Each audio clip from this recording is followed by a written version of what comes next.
David Amerson and Joe Barksdale are in the concussion protocol, and I'm very hopeful again that Chad Williams will be back with us this week.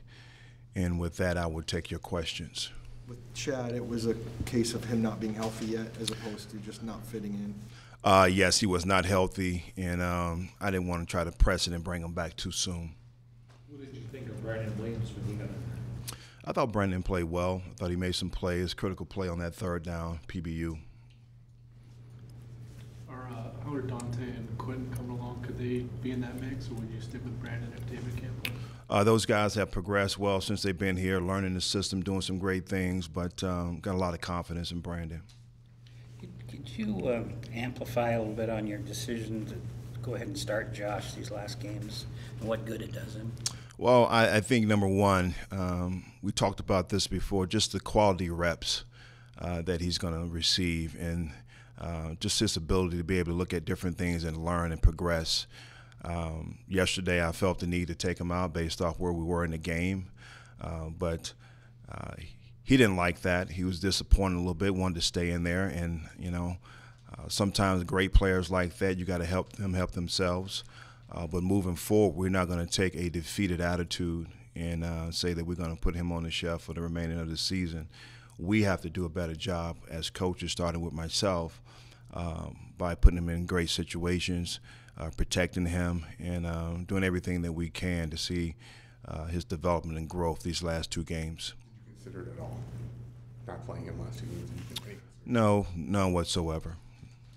Was it your decision to bring him out, or was it a collaborative decision? Or? It was my decision.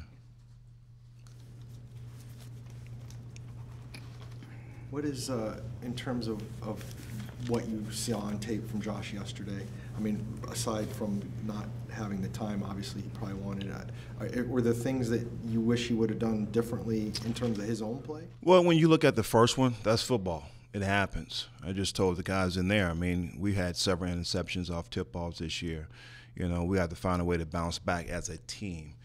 In regards to Josh, he would tell you himself, you got to do a much better job protecting the football. That sack fumble, that can't happen. That 2-minute drive, trying to force the ball in there late. We can't turn the ball over in that situation. So there's some things that he would tell you he has to improve on, and he will. But again, that's just the competitive nature of him out there trying to make plays. Is there concern about his progress at this point? No, not really. And it's hard sometimes to see the growth because the numbers don't show. And I'm not into comparison, but, when you look at Peyton Manning, his rookie year, I think it was 25, maybe 28, if I'm not mistaken, interceptions there. And we definitely know how his career turned out. So it's some growing pains that we're going to endure with Josh, but we got to continue to try to coach him up to overcome these shortcomings. Would it hurt him more to bench him, you think? I don't want to say it would hurt him more to bench him. I think you would hurt his development, his growth, seeing certain things. And he's so competitive. He wants to be out there, and I want him out there as well. You were very clear after the game yesterday that you took responsibility for what had happened. At this point, with 2 games to go, what do you personally want to see out of yourself to make this thing end better?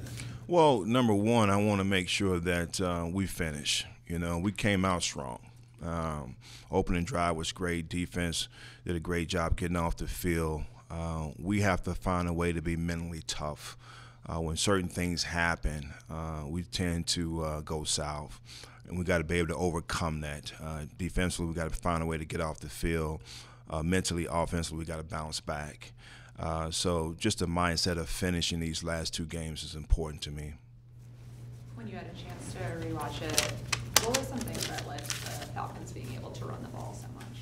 When you look at sometimes the revolving door players that are in there are coming in and out. We had one guy that was recently just here on one play, went the wrong way, which created a gash in the defense. Lack of tackling on that other one with the touchdown, which is inexcusable. You had 3 guys at the point of attack, and we got to come up and make that play. We got to wrap them up and tackle them to the ground. What is the – go ahead. When you have a game like yesterday where the other team's ahead a couple scores or whatever in the second half and the rookie quarterback, are you more likely to stick with your regular game plan offense rather than, hey, we got to throw the ball to get back into this? Well, I think at that particular point in time, coming out of the second half, you got to tell your stuff. You still got a lot of time. And we felt coming into this game that we can run the ball against these guys, and you saw us doing a little bit of that even in the second half. So I think you have to stick with your game plan and don't panic, and that's what we try not to do. How do you fix two of the last 4 games you allowed 40 straight points? How do you fix that?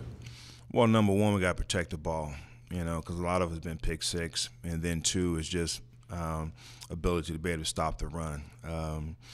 And fundamentals and technique sounds very simple, but that's exactly what it is. Using our hands, getting off blocks, and making tackles.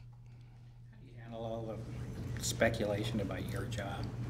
You know what, Bob? I've been one that I really don't listen to the outside noise. I wake up every morning blessed, and I come in here with my nose down and just grind away, trying to get these coaches and players all on the same page and looking to try to get a win.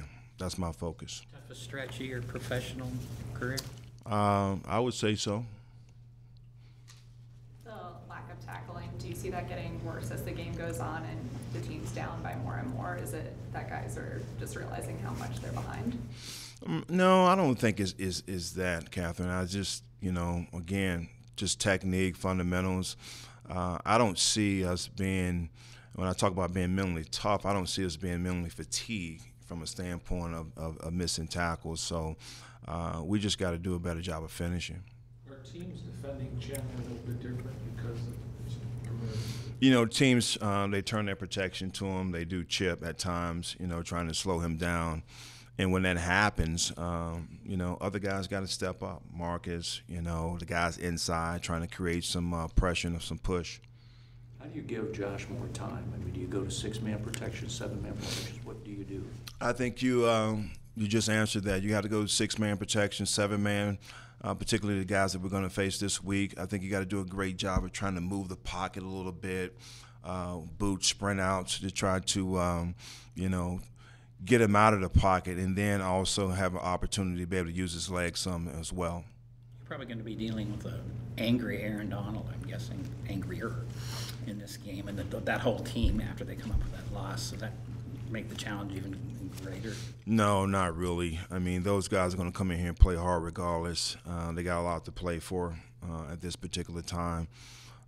Disappointing loss for them, I'm sure, and they're going to be up to the challenge or up to the game. Coming in here trying to make a point. Nobody gave us a chance against Green Bay. Nobody's given us a chance this week. And I just mentioned that, we're not going to listen to the outside noise. I believe in every man in that meeting room, players and coaches, and we're going to find a way to try to get it done this week. You've talked fundamentals and technique almost every week on Mondays. Is it gotten to be a broken record?